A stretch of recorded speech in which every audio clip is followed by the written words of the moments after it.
12 सितंबर 2025 दिन का समय। ग्वालियर की व्यस्त सड़कों पर एक ऐसी घटना घटी जिसने सबको हिला कर रख दिया। कैप्टन रूप सिंह स्टेडियम के सामने, जहां कभी सचिन तेंदुलकर ने इतिहास रचा था, वहां एक और इतिहास लिखा गया। लेकिन ये किसी खुशी का नहीं, बल्कि दर्द और हिंसा का था। नंदिनी केवट और अरविंद परिहार की ये कहानी सिर्फ एक हत्या नहीं, बल्कि दो टूटी हुई जिंदगियों की ऐसी कहानी है जिसमें अपने प्यार की तलाश में इन दोनों ने एक दूसरे को खो दिया। साल 2022, दतिया की रहने वाली नंदिनी काम के तलाश में ग्वालियर आई और ब्यूटी पार्लर में काम करने लगी। नंदिनी 4 साल जेल की सजा काटने के बाद वापस अपनी जिंदगी को ट्रैक पर लाने की कोशिश कर रही थी। और वहीं आया फिर अरविंद परिहार, 33 साल का ठेकेदार, जिसके पीछे 3 शादियों का इतिहास और 4 बच्चों की जिम्मेदारियां थीं।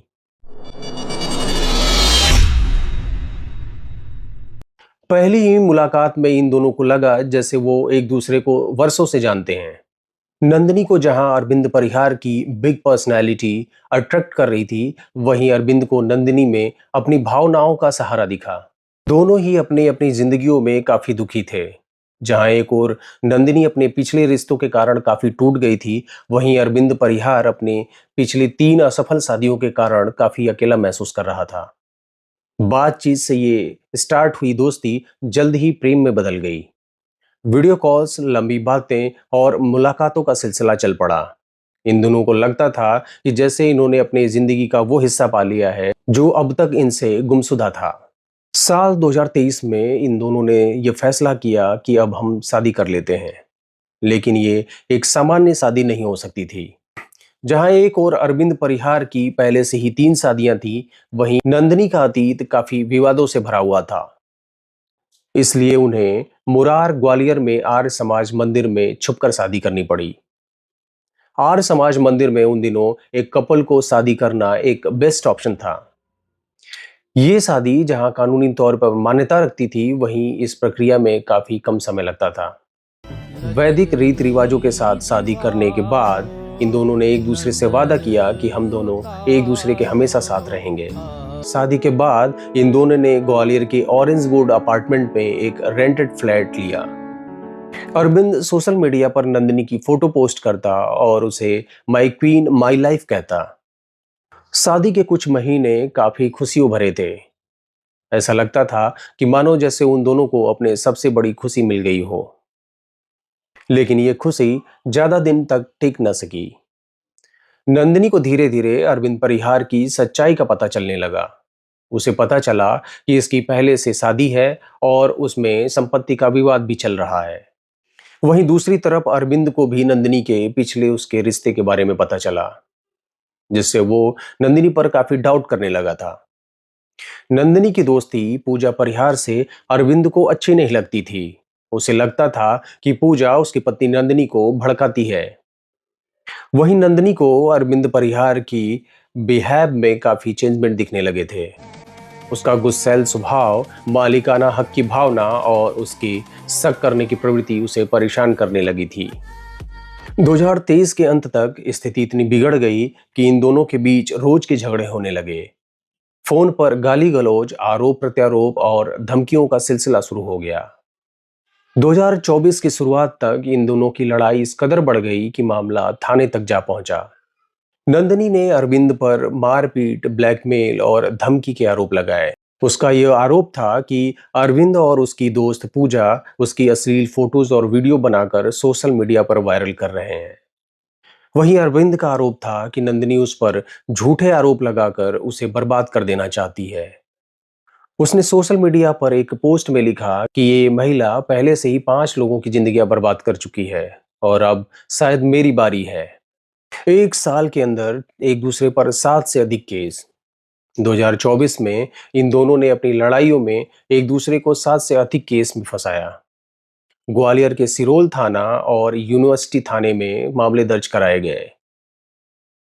कोर्ट कचहरी, बेल और गिरफ्तारी का एक सर्कल सा चल पड़ा। 17 नवंबर 2024 को अरविंद परिहार ने पहली बार नंदिनी को कार से कुचल देने की कोशिश की। यह घटना तब घटी जब नंदिनी अपनी मां और बेटे के साथ सिरोल थाने के सामने से गुजर रही थी। अरविंद ने नंदिनी को अपनी कार से कई बार टक्कर मारा। नंदिनी की मां और उसका बेटा वहीं जख्मी हो गए थे और उसे भी काफी चोटें आई थी। इस घटना के बाद पुलिस ने अरविंद परिहार पर हत्या की कोशिश का मुकदमा दर्ज किया और उसे गिरफ्तार कर लिया। लेकिन फिर बाद में उसे बेल मिल जाने के कारण वो जेल से छूट गया और इन दोनों के बीच फिर से लड़ाइयां शुरू हो गईं। भारत में घरेलू हिंसा के मामले काफी चौंकाने वाले हैं। राष्ट्रीय रिकॉर्ड ब्यूरो के अनुसार महिलाओं पर घरेलू हिंसा के अपराध 30% से अधिक हैं। नंदिनी का केस इस बड़ी समस्या का एक हिस्सा था। 9 सितंबर 2025 को नंदिनी ने एसपी ऑफिस में अपना आखिरी बयान दिया था। मेरी जान खतरे में है, प्लीज मुझे बचा लो। नंदिनी ने एसपी ऑफिस से ही एक फेसबुक लाइव किया और उसने आरोप लगाया कि अरविंद परिहार और उसकी दोस्त पूजा उसकी अश्लील तस्वीरें एआई से बनाकर वायरल कर रहे हैं। नंदिनी का यह आरोप था कि मेरे पति ने मेरी एआई से अश्लील तस्वीरें बनाकर उसे वायरल किया है। उसकी एक गर्लफ्रेंड है और उसके पत्नी और बच्चे भी हैं। उसने मुझे कार से कुचल देने की कोशिश की और मेरे एफआईआर पर वो जेल भी गया और फिर बेल पर लौटने के बाद उसने मुझे फिर से परेशान करना शुरू कर दिया। ये सारे आरोप नंदिनी ने एसपी ऑफिस से फेसबुक लाइव में किए, लेकिन इस बयान पर पुलिस की तरफ से कोई कार्रवाई नहीं की गई। सिस्टम यहीं फेल हो गया और नंदिनी को उसकी हालत पर अकेला छोड़ दिया गया। 12 सितंबर 2025 दोपहर का समय नंदिनी अपने दोस्त अंकुश पाठक और कल्लू के साथ एसपी ऑफिस से रिक्शे के द्वारा वापस आ रही थी। नंदिनी के दिल में ये उम्मीद थी कि शायद इस बार पुलिस उसकी बात सुन लेगी, लेकिन अरविंद परिहार का गुस्सा चरम पर था। कुछ दिन पहले ही नंदिनी ने अंकुश पाठक के जन्मदिन की वीडियो फेसबुक पर पोस्ट किया था। इस फेसबुक पोस्ट को देखकर अरविंद का खून खौल गया था। उसे ये शक था कि अंकुश पाठक और नंदिनी के बीच कुछ तो गलत है। कैप्टन रूप सिंह स्टेडियम के बाहर, जहां हजारों लोग क्रिकेट का आनंद लेते हैं, जहां कभी सचिन तेंदुलकर ने इतिहास रचा था, अरविंद परिहार ने नंदिनी के रिक्शे को रोक लिया। उसके हाथ में .315 बोर की पिस्तौल थी। बस बहुत हो गया, ये कहते हुए अरविंद ने नंदिनी पर 5 गोलियां चलाई। 2 उसके सिर में और 3 उसके बाकी शरीर के हिस्सों पर लगी। गोली की आवाज सुनकर एक भगदड़ सी मच गई। लोग वहां से भाग खड़े हुए। इन सब में चौंका देने वाली बात यह है कि नंदिनी के शूट कर देने के बाद अरविंद परिहार ने फेसबुक लाइव किया। तो इसने मेरे ऊपर झूठा केस लगाया था अपने बॉयफ्रेंड के कहने पे। उसका नाम है अंकुश, वो भी इसके साथ में भग गए। अंकुश, कल्लू, आ जाओ भैया बगल में सुन लो।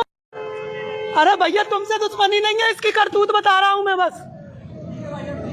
इसका एक बॉयफ्रेंड है, वो बच गए दोनों, जो मेरी पत्नी है, और मेरे ऊपर झूठा केस लगाया। कल्लू नाम है, वो लड़का खड़ा है पीछे, कल्लू और अंकुश पाठक, उनके साथ ये भग गई थी 6 महीने से। आज मेरे ऊपर झूठा केस लगाने आई।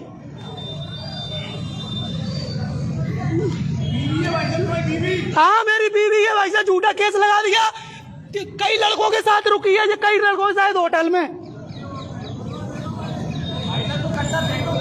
भाई साहब मैं अपने बच्चों की कसम खा रहा हूँ, तुम लोगों से में कोई मैटर नहीं है।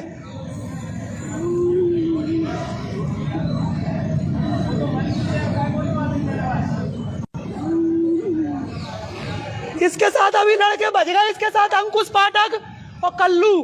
खून से लथपथ नंदिनी सड़क पर पड़ी हुई थी और अरविंद फेसबुक लाइव में जोर जोर से कह रहा था कि अब ये रोज का झगड़ा खत्म हो गया, अब सिर्फ शांति है। ये सिर्फ भारत नहीं बल्कि ऑल ओवर वर्ल्ड में सोशल मीडिया की हिंसा का एक डेंजरस एग्जाम्पल था। इससे पहले भी कई ऐसे मर्डर लाइव स्ट्रीम किए गए। सीएसपी नगेंद्र सिंह और उनकी टीम तुरंत मौके पर पहुंची। अरविंद ने इस बीच पुलिस पर भी अपनी पिस्तौल तान दी। पुलिस ने उसे आंसू गैस से कंट्रोल किया। नंदिनी को हॉस्पिटल ले जाया गया, लेकिन 2 घंटे बाद ही उसकी मौत हो गई। देखिए दोनों इसमें जो इंजर्ड हुई है नंदिनी विवाहित महिला है और जो इसमें आरोपी पकड़ा गया अरविंद, ये भी विवाहित है। दोनों सेपरेटली विवाहित हैं, लेकिन लंबे समय से इसने अपने पति को तलाक नहीं दिया और उसने अपनी पत्नी को तलाक नहीं दिया। दोनों काफ़ी लंबे समय तक लिव इन में रहे हैं जी। करीब 1.5 साल पहले दोनों में विवाद हुआ था। विवाद इस प्रकार से हुआ था कि इसने उस पर कार चढ़ाने की कोशिश की अरविंद नंदनी के ऊपर। उसमें 307 की अटेम्प्ट टू मर्डर की FIR भी हुई। FIR के बाद गिरफ्तारी हुई और गिरफ्तारी के बाद जब ये नंदनी ने ही हाई कोर्ट में पिटीशन लगा के कि FIR सही नहीं है, इसकी जमानत कराई थी जी। इस प्रकार की रिलेशनशिप जहां दोनों के विवाहित पति पत्नी हैं और लिव इन में रह रहे हैं, 307 की FIR होने के बाद उसको जो है कंप्रोमाइज करा दिया गया, तो पारिवारिक को इस प्रकार की विवाद की स्थिति में ये घटना हुई है। नंदनी की जिंदगी संघर्षों भरी थी। उसकी लाइफ में 5 रिलेशनशिप हुए जिससे उसे सिर्फ दर्द ही मिला। पहला पति गोटीराम केवट। ये शादी पारिवारिक रजामंदी से हुई थी। उससे उसका एक बेटा भी था, लेकिन आपसी झगड़े के कारण यह रिश्ता ज्यादा दिन तक टिक न सका। दूसरी रिलेशनशिप छोटू केवट। उसके अपने पति से रिलेशंस खराब होने के बाद उसका संबंध उसके दोस्त छोटू से हो गया, जो जल्द ही सबके सामने था। उसकी तीसरी रिलेशनशिप फिरोज खान से थी, जो एक शक और अविश्वास के कारण टूट गई। उसका फोर्थ रिलेशंस निमलेश सेन, जो एक सबसे दुखदाई रिश्ता था। 2017 में नंदनी ने निमलेश सेन के साथ मिलकर अपने तीसरे रिलेशनशिप यानी उसके हस्बैंड फिरोज की हत्या कर दी थी और इस घटना के बाद उसको 4 साल 6 महीने की सजा हुई। उसका फिफ्थ रिलेशनशिप अरविंद परिहार, जो उसके जेल से रिहा होने के बाद शुरू हुआ और उसकी मौत के साथ खत्म। वहीं अरविंद परिहार के रिश्ते की बात करें तो उसकी पहली शादी 15 से 18 साल पहले हुई थी। ये शादी पारिवारिक रजामंदी से हुई थी और उसका एक बेटा भी था, लेकिन यह रिश्ता उसकी दूसरी महिलाओं में दिलचस्पी रखने के कारण टूट गया था। अरविंद परिहार ने अपनी पहली शादी टूट जाने के बाद दूसरी शादी की, लेकिन ये भी उसके स्वभाव और उसके बिहेवियर के कारण ज्यादा दिन तक न टिक सकी। और फिर तीसरी शादी। इस शादी में भी अरविंद परिहार ने वही रवैया अपनाया। हर शादी में अरविंद परिहार ने स्टेबिलिटी की कोशिश की, लेकिन उसका गुस्सैल स्वभाव और मालिकाना हक उसके हर रिश्ते को बिगाड़ता चला गया। नंदनी की हत्या सिर्फ एक व्यक्तिगत त्रासदी नहीं है। नंदनी की हत्या के पहले कई संकेत मिले थे। नवंबर 2024 में उसकी हत्या की कोशिश, कई बार पुलिस में शिकायत, 9 सितंबर को उसकी अंतिम चेतावनी और AI से बनाई गई वीडियो का वायरल होना। लेकिन इन सब के बावजूद सिस्टम नंदनी की सुरक्षा नहीं कर सका। अरविंद की गिरफ्तारी के बाद पुलिस के सामने अरविंद ने कोई पछतावा नहीं दिखाया। पुलिस ऑफिसर्स के अकॉर्डिंग वो मुस्कुराते हुए ये कह रहा था कि उसे रोज रोज के झगड़े से मुक्ति मिल गई है। वो ये कह रहा था कि उसे सिर्फ एक बात का अफसोस है कि नंदनी उसके सामने नहीं मरी। वहीं सोशल मीडिया पर इस घटना को लेकर मिलीजुली प्रतिक्रिया आई है। जहां एक और कुछ लोग नंदनी के अपने 5 रिलेशंस पर टिप्पणी कर रहे हैं, वहीं घरेलू हिंसा पर कुछ लोगों ने आपत्ति जताई है। ग्वालियर का ये केस कई सवाल भी उठाता है। अरविंद और नंदनी की शादी आर्य समाज मंदिर में हुई थी। हालांकि ये विवाह हिंदू अधिनियम के तहत वैध है, लेकिन अदालत में इस विवाह पर कई बार सवाल उठते रहे हैं। अरविंद ने नंदनी को अपनी पिछली शादियों के बारे में कुछ नहीं बताया था, जो एक धोखाधड़ी का मामला है। नंदनी का अरविंद पर यह आरोप कि वो AI से उसकी फोटोज और वीडियो वायरल कर रहा है, ये एक साइबर क्राइम की कैटेगरी में आता है। नंदनी और अरविंद परिहार की यह कहानी हमारे सामने कई महत्वपूर्ण सवाल खड़े करती है। घरेलू हिंसा की चेतावनी को हमेशा सीरियसली लेना चाहिए। नंदनी की शिकायत को पुलिस डिपार्टमेंट ने हमेशा इग्नोर किया। सोशल मीडिया का मिसयूज, उसकी AI से बनी फोटोज और वीडियो वायरल करना यह दिखाता है कि कैसे इन डिजिटल मीडिया प्लेटफॉर्म का मिसयूज होता है। रिश्ते में ओनरशिप की मेंटालिटी नहीं होनी चाहिए। अरविंद परिहार की मालिकाना हक वाली मेंटालिटी ने इन दोनों की लाइफ को बर्बाद कर दिया। ये स्टोरी 2 पर्सनालिटीज की नहीं है, बल्कि उन हजारों घरेलू महिलाओं की है जो रोज घरेलू हिंसा का शिकार होती हैं।